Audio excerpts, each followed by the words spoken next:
আজ আমার বাসর রাত। আমি ঘোমটা দিয়ে তার অপেক্ষায় বসে আছি, কিন্তু রাত প্রায় 1:30 বাজে। তার আসার কোনো খবর নেই। একটা সময় অনুভব করি সে এসেছে, কিন্তু এসেই সে খাটের ওপর রাখা তার বালিশটা নিয়ে চলে যেতে যেতে হঠাৎ থেমে গিয়ে বলে, ঘুমিয়ে যেও, আমি বারান্দাতে ঘুমিয়ে নেব। আর কখনো আমার কাছে বউয়ের দাবি নিয়ে আসবে না। বাসায় মা আছেন, বাবা আছেন, কাজের লোক আছেন, কিছু দরকার হলে তাদেরকে বলো, এনে দেবেন। দরজাটা আটকে দিও, এই বলে অভয় বারান্দায় চলে যায়। আর আমি বসে থাকি নিশ্চুপ এক মূর্তির ন্যায়। শুধু ডান চোখ দিয়ে গড়িয়ে পড়ে এক ফোঁটা অশ্রু। সকালে গোসল করে কিচেন রুমে যেতেই শাশুড়ি মা আমাকে কপালে চুমু খেয়ে বললেন, তুমি অভয়কে ডেকে তোলো, আমি এদিকটা দেখছি। কাল থেকে না হয় সংসারটা তুমি সামলিও, আমি এবার অবসরে যাই। আমি মাথা নাড়িয়ে হ্যাঁ বলে অভয়কে ডাকতে আসলাম। কিভাবে ডাকবো বুঝতে পারছি না, যদি রেগে যায়। তবুও সাহস করে গেলাম। গিয়ে দেখি কি মাসুম একটা মুখ। ইচ্ছে করে জন্ম জন্মান্তর কাটিয়ে দিই এই মুখ দেখে। হঠাৎ অভয় নড়ে উঠল, আর আমি পিছন ফিরে দাঁড়িয়ে বললাম, শুনুন, মা আপনাকে নাস্তা করতে ডাকছেন, ফ্রেশ হয়ে আসুন। এই বলে আমি মায়ের কাছে চলে গেলাম। সবাই নাস্তার টেবিলে নাস্তা করছি, সবাই কথা বলছেন, কিন্তু অভয়ের মুখে কোনো কথা নেই। সে অল্প কিছু নাস্তা করে অফিসে চলে গেলেন, আমার দিকে ফিরেও তাকালেন না। শুনেছি সে নাকি তার বাবা মায়ের পছন্দেই বিয়ে করেছেন, তাই নাকি আমার ছবিটাও তিনি দেখেননি। কিন্তু তাই বলে আমার সাথে এমন আচরণ করবে? কেন এমন করছে আমার সাথে সে? ভাবতে ভাবতে হঠাৎ করে আমার রুম থেকে রিংয়ের শব্দ। অভয় ভুল করে মোবাইলটা রেখে গেছেন। ফোনটা রিসিভ করতেই ওপাশ থেকে এক মেয়ে বলে উঠল, কেমন হলো বাসর? রাত কেমন কাটলো? খুব ভালো নিশ্চয়ই। ভালোই তো হবার কথা। আর কিছু বলার আগেই আমি হ্যালো বলি, আর ওপাশ থেকে লাইনটা কেটে দেয়। হুট করেই অভয় রুমে চলে আসে। সে অন্যদিকে তাকিয়ে হাত বাড়িয়ে বলে, আমার মোবাইলটা? আমি দিয়ে দিই মোবাইল। সে চলে যায়। আমার আর বুঝতে বাকি নেই মাই লাভ লেখা নাম সেভ করা মেয়েটা যে অভয়ের ভালোবাসা। অভয় চলে যায়, আর আমি জানালার গ্রিল ধরে আকাশ দেখি। কখন যেন আকাশ দেখতে দেখতে দু চোখ ভিজে গেল। দিন যাচ্ছে, অভয়ের চালচলনের পরিবর্তন হচ্ছে। রাতে যখন খেতে বলি, উত্তর আসে, খেয়ে এসেছি আমি, তুমি খেয়ে নাও। আমার আর খাওয়া হয়ে ওঠে না। রাতে ঘুমানোর সময় প্রায় ওর ফোনে কল আসে, আর ও বারান্দায় গিয়ে কথা বলে। আমি সব শুনেও ঘুমের ভান করে শুয়ে থাকি। কী বা করার আছে আর আমার? বাসায়ও চলে যেতে পারছি না, বাবা মা অনেক কষ্ট পাবেন বলে। একদিন শাশুড়ি মা আমাকে একটা কালো রঙের শাড়ি হাতে দিয়ে বললেন, এটা তোমার জন্য এনেছি, তুমি আজ এটা পরো। আমি কালো শাড়িটা পরে নিলাম। শাশুড়ি মা কপালে চুমু খেয়ে বললেন, আজ তোমাকে পরীর মতন লাগছে বৌমা। রাতে অভয় বাসায় ফেরে। আজও ড্রিঙ্ক করে ফিরেছে, হয়তো ওই মেয়ের সাথে কোনো পার্টিতে গিয়েছিল। আমি টাওয়ালটা হাতে দিয়ে বললাম, ফ্রেশ হয়ে নিন, আমি খাবার বাড়ছি। অভয় আমার হাতটা টেনে ধরে বুকে জড়িয়ে নিল, আর বলতে লাগলো, তুমি খুব সুন্দর মধু, কালো শাড়িতে তোমাকে আরো সুন্দর লাগছে। যদিও কখনো বলা হয়নি, কিন্তু এটা সত্যি, তুমি খুব লক্ষ্মী। এ কথা বলে অভয় আমার কপালে চুমু দিয়ে আজ প্রথমবারের মতো আমাকে স্ত্রীর মর্যাদা দিল। আমি তাকে বাধা দিতেও পারিনি, কারণ সে যে আমার স্বামী। সকালবেলা গোসল সেরে বাইরে বেরুতেই অভয় আমায় বলল, কাল রাতের জন্য সরি। আমি আসলে সরি বলতে হবে না, আপনি আমার স্বামী, আমার ওপর আপনার পূর্ণ অধিকার আছে। গোসল করে ফ্রেশ হয়ে নিন, আমি নাস্তা রেডি করছি। অনেকগুলো দিন কেটে গেল। অভয় আমাকে ভালো না বাসলেও আমি অভয়কে ভালোবাসতে শুরু করেছি। দিন যাচ্ছে, অভয়ের প্রতি আমার ভালোবাসা বাড়তে থাকে। অভয়কে নিয়ে আমি স্বপ্ন বুনতে থাকি। আজ সিদ্ধান্ত নিয়েই নিয়েছি, আজ অভয় বাসায় ফিরলেই ওকে বলে দেব, অভয়, আমি তোমাকে ভালোবাসি। আর আমার বিশ্বাস অভয়ও একদিন না একদিন আমাকে ভালোবাসবে। সারাদিন খুব কষ্টে কাটলো। কথায় আছে না, অপেক্ষার প্রহর সহজে যায় না। রাত হলো, কলিং বেল বাজছে, নিশ্চয়ই অভয় এসেছে। আমি দৌড়ে গিয়ে দরজা খুললাম, কিন্তু হঠাৎই আমার মাথায় যেন আকাশ ভেঙে পড়ল। অভয়ের সাথে ওর ভালোবাসার মানুষটা দাঁড়িয়ে আছে বধূ বেশে, অভয়ের বধূ হয়ে। অভয়কে জিজ্ঞেস করলাম, কে ও? অভয় বলল, কিছুক্ষণ আগে আমরা বিয়ে করেছি, ও আমার বউ মালিহা। আমি সেন্সলেস হয়ে পড়ে গেলাম। শাশুড়ি মা দৌড়ে এসে দেখেন আমি ফ্লোরে পড়ে আছি, আর অভয় এবং তার সদ্য বিয়ে করা বউ মালিয়া সেখানে হাঁ করে দাঁড়িয়ে আছে। শাশুড়ি মা তাড়াতাড়ি পানি নিয়ে এসে আমার মুখে ছেটালেন। আমার জ্ঞান ফিরল, কিন্তু জ্ঞান না ফেরাটাই বুঝি ভালো ছিল আমার জন্য। আমি সইতে পারছি না, আমার স্বামী আজ অন্য কারোর হয়ে গেছে। শাশুড়ি মা অভয়কে অনেক গালিগালাজ করলেন। কেন ও আমাকে বিয়ে করার আগে বলল না ওর আরেকজনের সাথে সম্পর্ক আছে? কেন করলো তবে আমাকে বিয়ে? এসব নিয়ে অভয়ের সাথে অনেক কথা কাটাকাটি হয় মায়ের। বাসায় ঢুকতে দিতে চাননি, কিন্তু আমি চাইনি সে সন্তান হারা হোক। তাই মাকে বললাম, সমস্যা নেই মা, তাদের ভিতরে আসতে বলুন, আমি আমার রুমটা ছেড়ে দিচ্ছি তাদের জন্য। অভয়ের বাবা প্রবাসী, অল্প কদিন হয় আবার দুবাই ফিরে গেছেন। মাকে বললাম, মা গো, আমার কি আপনার ঘরে একটু জায়গা হবে? মা আমাকে জড়িয়ে ধরে কাঁদছেন আর বলছেন, মা রে, আমি তো কখনো এমনটা চাইনি, তবে কেন এমনটা হলো? আমরা তো তোর জীবনটা নষ্ট করে ফেললাম বোধহয় রে মা, নষ্ট করে ফেললাম। না মা, আমার ভাগ্যে যা ছিল তাই হয়েছে। ভাগ্যের লিখন কি কেউ খণ্ডাতে পারে মা? মা আমাকে বুকের মধ্যে শক্ত করে জড়িয়ে ধরে কেঁদে যাচ্ছে। আজ আমার জীবনের সবথেকে ভয়ঙ্কর রাত। আমি বুকে যন্ত্রণা নিয়ে রাত কাটাচ্ছি, আর ওদিকে আমার স্বামী, না না, মালিহার স্বামী তার স্ত্রী মালিহাকে নিয়ে ফুলশয্যায় মত্ত। ঘুমহীন রাতটা কাটলো আমার। সকালে নাস্তা বানিয়ে টেবিলে রেডি করলাম। সকাল 10:30 বাজে। অভয় আর মালিহা এখনো ঘুমাচ্ছে। ঘুমাবেই তো, সারা রাত যে তারা ঘুমাতে পারেনি। 11টার সময় তারা দুজন নাস্তার টেবিলে আসে। মাকে ডাকলাম, মা আসেনি। ওদের দুজনকে খাইয়ে আমি মার কাছে গেলাম। জোর করে মাকে খাইয়ে দিলাম, মাও আমাকে খাইয়ে দিল। দুপুরের রান্নার প্রস্তুতি নিতে গিয়ে দেখি কিচেন রুমে মালিহা দাঁড়িয়ে আছে। আমি কাছে গিয়ে মালিহাকে বললাম, আমাকে তুমি আপু বলে ডেকো, আর কোনো কিছুর প্রয়োজন হলে আমাকে ডেকো। আজ কি তুমি রান্না করবে? আপনার কি মাথা খারাপ হয়েছে? আমি রান্না করব?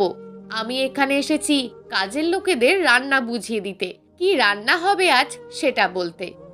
রান্না তো আমি আর মা করি, কাজের লোকেরা অন্য কাজ করে।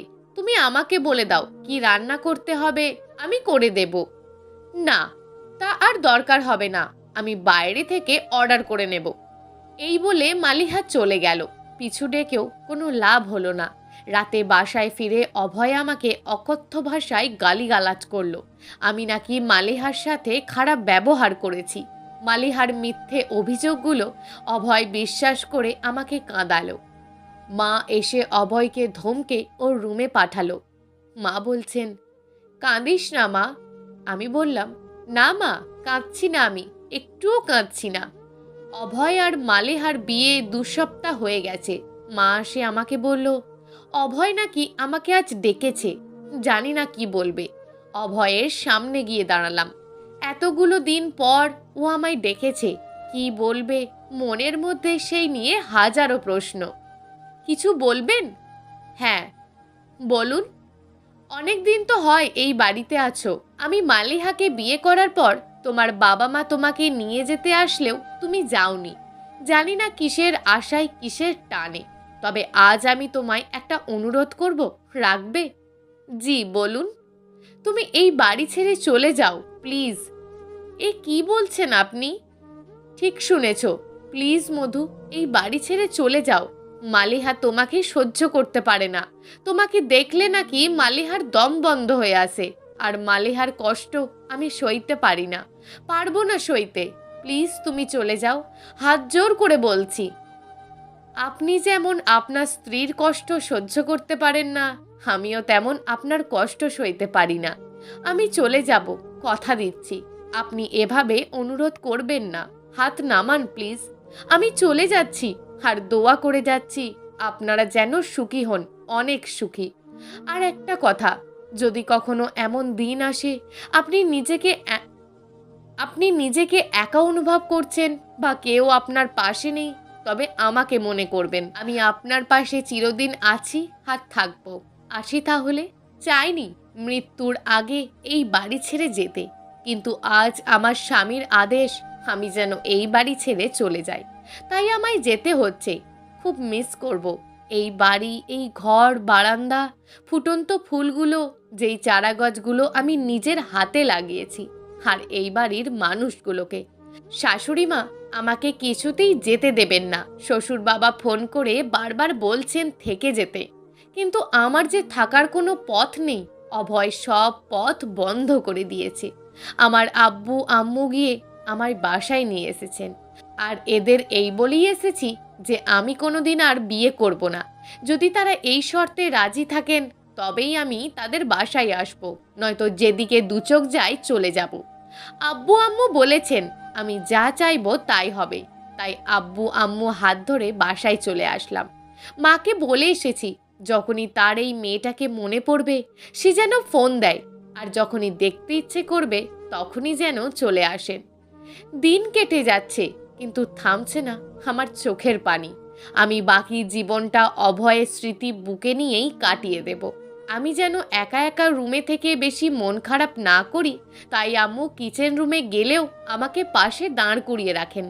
আম্মু রান্না করছে, আর হঠাৎ করে আমি মাথা ঘুরে পড়ে যাই। তাড়াতাড়ি করে আম্মু ডাক্তার ডাকেন। ডাক্তার এসে আমার আম্মুকে জানান আপনি নানু হতে চলেছেন, মধু মা হতে যাচ্ছে। কথাটা শুনে আম্মু আর আমি খুশি হব কি, আমাদের মুখটা মলিন হয়ে গেল।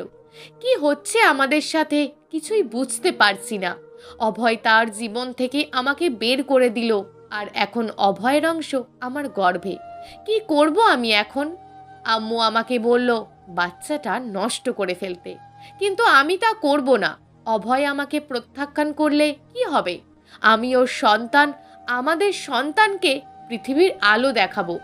আব্বু বাসায় ফিরে আম্মুর কাছে শোনেন যে আমি মা হতে চলেছি। আব্বুর খুশির অন্ত নেই।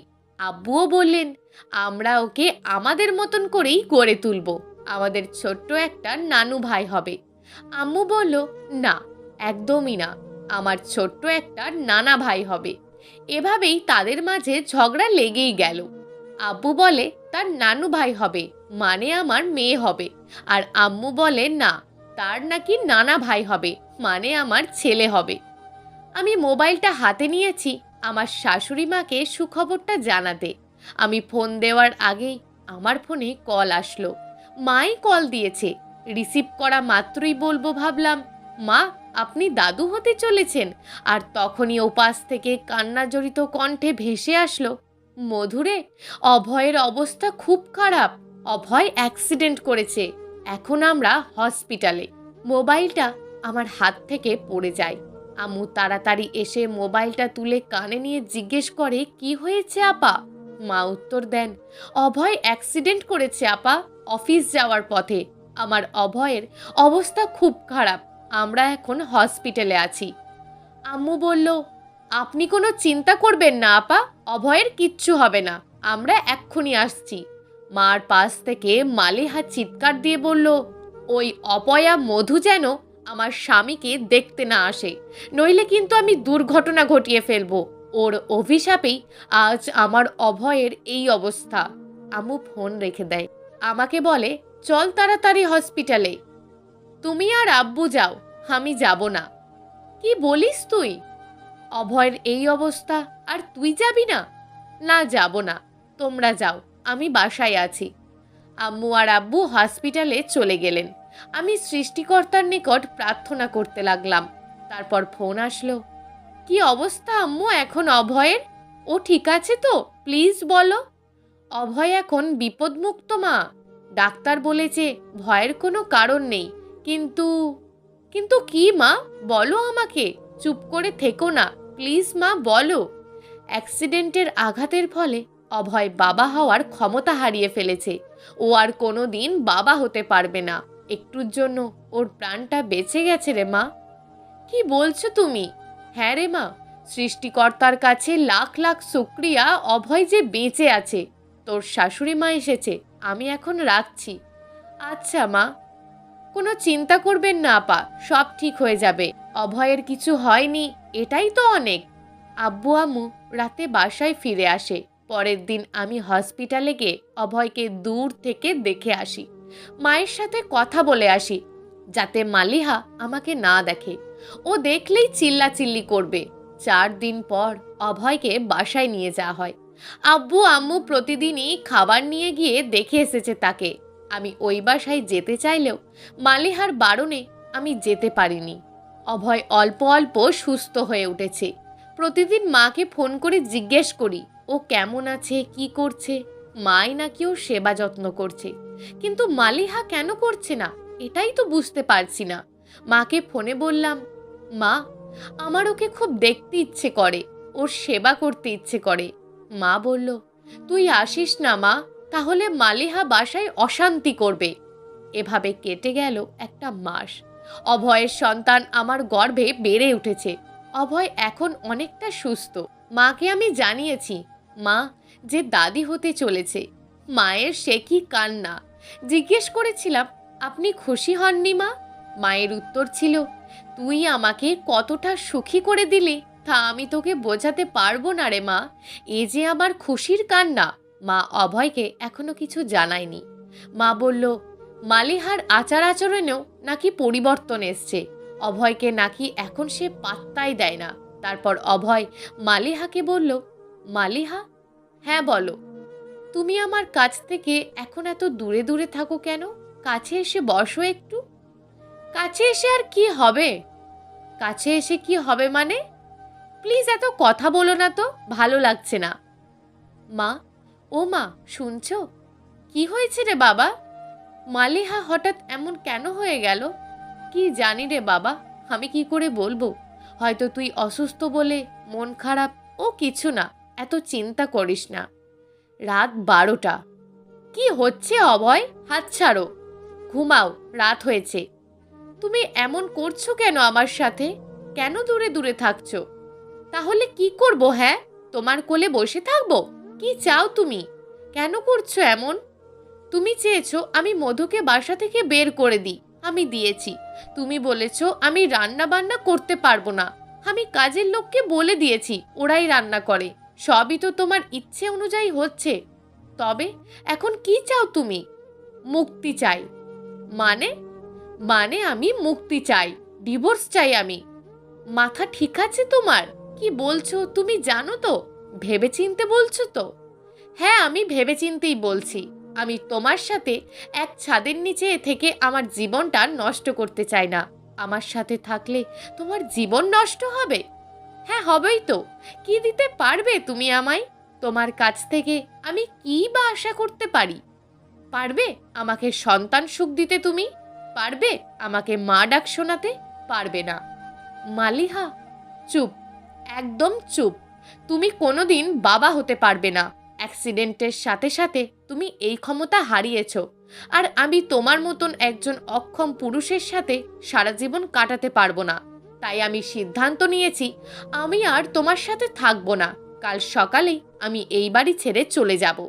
প্লিজ মালিহা, আমাকে এত বড় শাস্তি দিও না তুমি, প্লিজ। সরি, আমার পক্ষে তোমার সাথে সংসার করা সম্ভব নয়। পরের দিন সকাল 10টা। সত্যিই তুমি আমাকে ছেড়ে চলে যাচ্ছ? হ্যাঁ। তোমার কি একটুও মনে পড়বে না আমার কথা? আমি তোমাকে অনেক ভালোবাসি মালিহা, প্লিজ আমাকে একা করে দিয়ে চলে যেও না, প্লিজ। ভালোবাসা? হ্যাঁ, যেই ভালোবাসা আমাকে মা হওয়া থেকে বঞ্চিত করবে, যেই ভালোবাসা আমাকে সন্তান দিতে পারবে না, দরকার নেই আমার অমন ভালোবাসার। তুমি থাকো তোমার ভালোবাসা নিয়ে। আমি কয়েকদিন পরেই ডিভোর্স লেটার পাঠিয়ে দেব। আসি। বৌমা দাঁড়াও, যেও না। প্লিজ আমাকে আটকাবেন না, নইলে আমি খারাপ ব্যবহার করতে বাধ্য হব। ওকে যেতে দাও মা, যেতে দাও। সবই আমার পাপের ফল, যার শাস্তি আমাকেই ভোগ করতে হবে। মালিহা অভয়কে ফেলে রেখে চলে যায়। দেখেছিস অভয়, এই ছিল তোর মালিহার ভালোবাসা।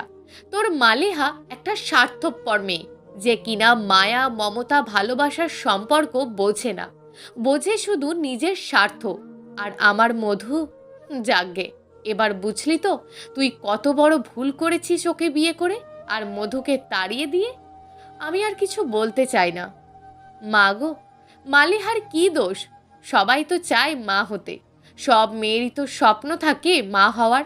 আমি পারবো না মা ওর স্বপ্ন পূরণ করতে। আমি পারবো না কোনোদিন বাবা হতে, পারবো না আমি বাবা হতে।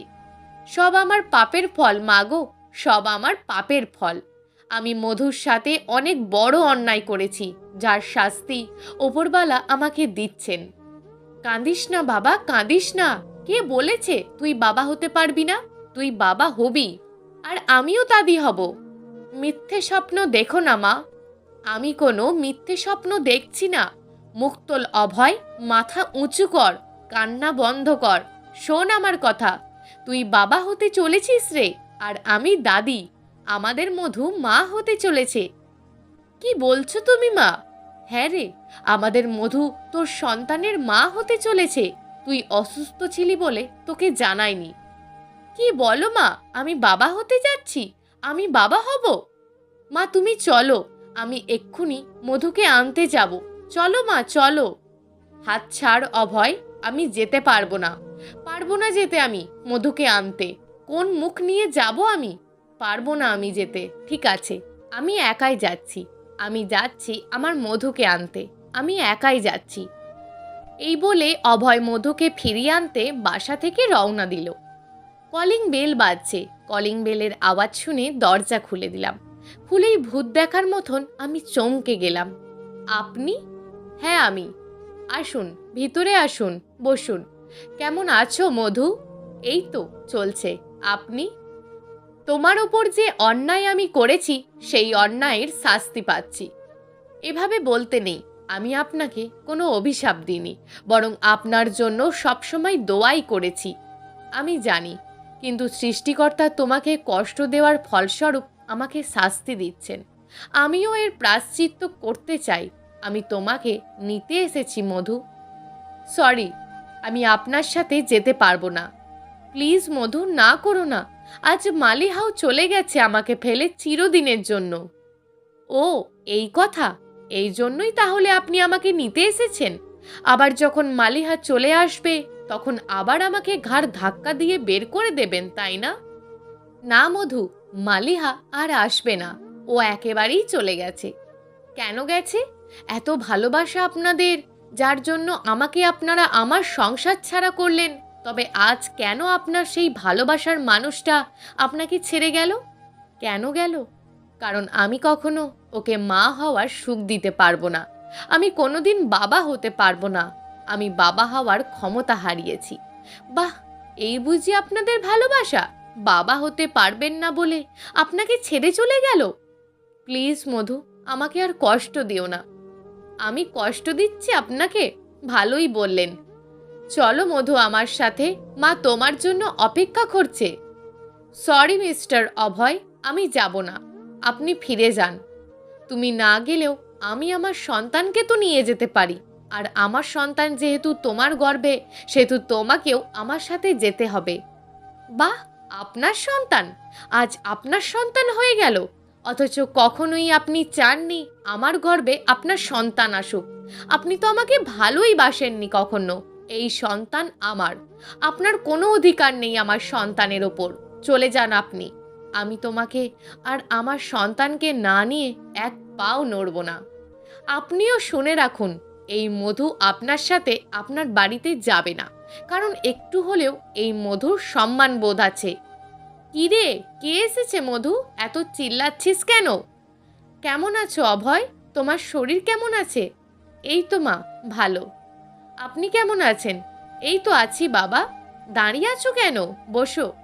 মা, আমি মধুকে নিতে এসেছি, কিন্তু তোমার মালিহা? মালিহা বাড়ি ছেড়ে চলে গেছে, ও আর আসবে না। মধু, তুই কি বলিস? অভয় তোকে নিতে এসেছে। মা, আমি কি তোমাদের কাছে বেশি হয়ে গেছি? এসব কি বলছিস তুই?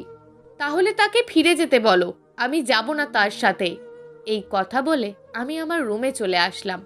দুপুরে খাবার টেবিলে গেছি, দেখি অভয়ও বসে আছে। আম্মু হয়তো দুপুরে খেয়ে যেতে বলেছে। থাক, এখন আর কিছু বলবো না, অনেক কিছু বলা হয়েছে ওকে। যদিও বলতে চায়নি, তবুও ওর একটু নিজের বোঝা উচিত। মধু অভয়ের প্লেটে খাবার বেড়ে দেয়। তুমি দাও আম্মু। আচ্ছা ঠিক আছে, দিচ্ছি।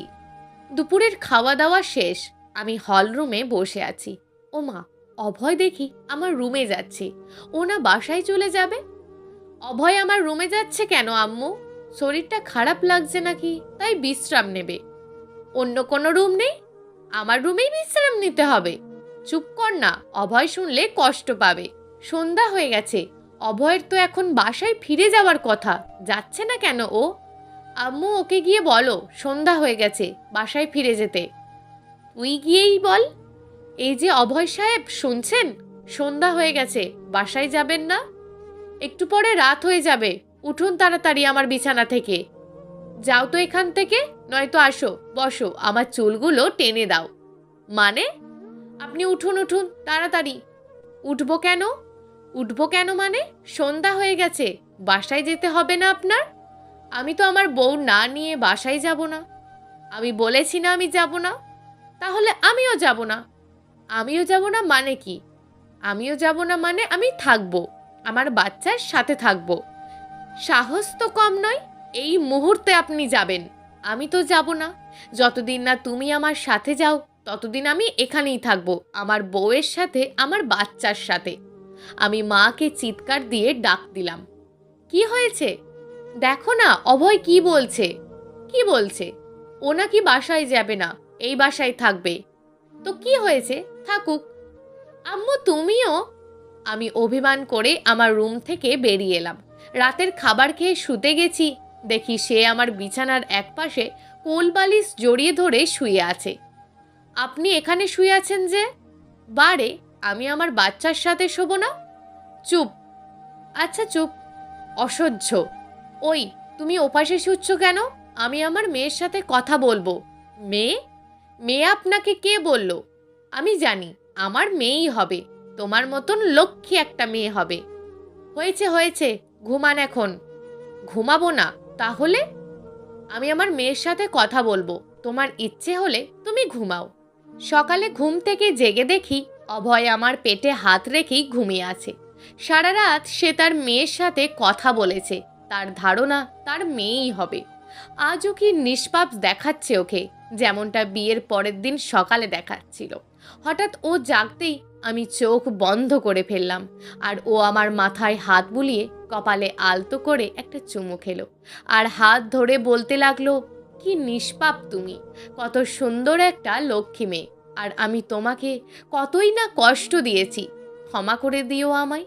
হঠাৎ ওর চোখের জল আমার হাতে পড়ল। আমি ঘুম থেকে জেগে যাওয়ার ভান করলাম। ও চোখ মুছে বলল, ফ্রেশ হয়ে চলো, নাস্তা করবে। ফ্রেশ হয়ে দুজনেই নাস্তার টেবিলে গেলাম। আমি নাস্তায় হাত দিয়েছি, আর অভয় বলল, আমি আমার মেয়েকে নিজের হাতে খাওয়াবো, যেহেতু আমার মেয়ে তোমার গর্বে, সেহেতু তুমি খেলেই আমার মেয়ে খাবে। সো হাঁ করো। আর কত জ্বালাবেন আমায় আপনি? সারা জীবন। সমস্যা কোনো? অভয় আমাকে নিজের হাতে নাস্তা খাইয়ে দিল। আম্মু ওর জন্য শপিং করে কাপড় চোপড় নিয়ে আসলো। দুপুরের রান্না আজ অভয়ই করলো, সে নাকি তার মেয়েকে রান্না করে খাওয়াবে। দুপুরেও অভয় আমাকে খাইয়ে দিল। আমার আব্বু আম্মু আর শাশুড়ি মা এসব খুব এনজয় করছেন। মা আমাকে দেখতে আসেন, শ্বশুর বাবাও 2বার করে ভিডিও কলে আমাকে দেখেন, কথা বলেন। অভয় আমার অনেক খেয়াল রাখে, আমার সেবা করে, আমার খারাপ লাগলে আমার মাথায় হাত বুলিয়ে দেয়, পা ব্যথা করলে পা ম্যাসাজ করে দেয়। একজন স্বামী হিসাবে, একজন অনাগত সন্তানের বাবা হিসাবে যথেষ্ট খেয়াল রাখে আমার। এখন সে একজন পারফেক্ট বর, পারফেক্ট বাবা। মালিহা অভয়কে ডিভোর্স লেটার পাঠিয়ে দিয়েছে, শুনেছি এক ধনী বিজনেসম্যানকে বিয়েও করে নিয়েছে। ধীরে ধীরে আমার সন্তান আমার পেটেই বড় হতে থাকে। 9 মাস শেষ হয়ে যায়।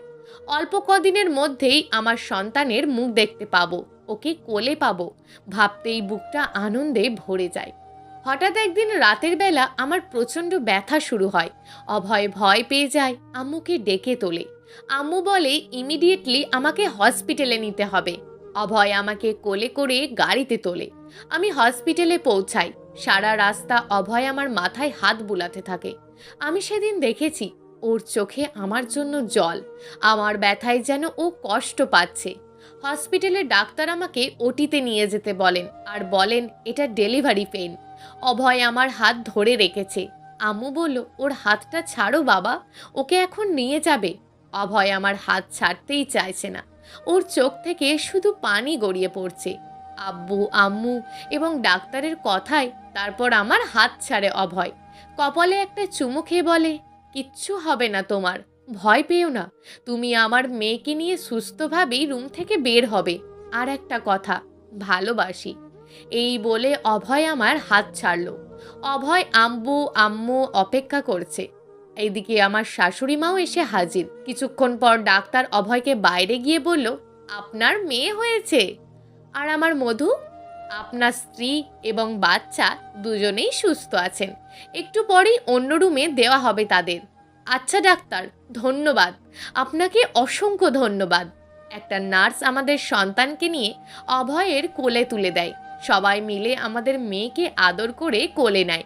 কিছুক্ষণ পর অভয় মেয়েকে নিয়ে রুমে আসে। এসেই আমার কপালে চুমু খায়। বলেছিলাম না আমাদের মেয়ে হবে, দেখো এই যে আমার প্রাপ্তি। প্রাপ্তি? আমার মেয়ে প্রাপ্তি। হাজারো দুঃখ কষ্ট ঝড় তুফান ত্যাগের পর আমরা আমাদের এই অমূল্য ধন পেয়েছি। তাই আমি ওর নাম রাখলাম প্রাপ্তি। আমাদের অনেক আশা প্রত্যাশা ঝুলি যে প্রাপ্তিতে ঘিরে। অভয় আমার পাশে প্রাপ্তিকে শুইয়ে দিল। আমি ওর ছোট ছোট হাতে চুমু খেলাম। তারপর অভয়কে জিজ্ঞেস করলাম আমাকে ওটিতে নেওয়ার আগে কি যেন বলেছিলেন? অভয় আমার হাত ধরে বলল ভালোবাসি। আমিও ওকে বললাম আমি আপনার থেকেও অনেক বেশি ভালোবাসি। তারপর আব্বু আম্মু আর সবাই রুমে ঢুকলো। সবাই খুশি প্রাপ্তিকে পেয়ে। আমি একটু সুস্থ হওয়ার পর আমাকে হসপিটাল থেকে রিলিজ দিল। অভয় জিজ্ঞেস করলো এখন কোথায় যাব আমরা? আমি বললাম কোথায় আবার, প্রাপ্তির বাবার বাড়ি।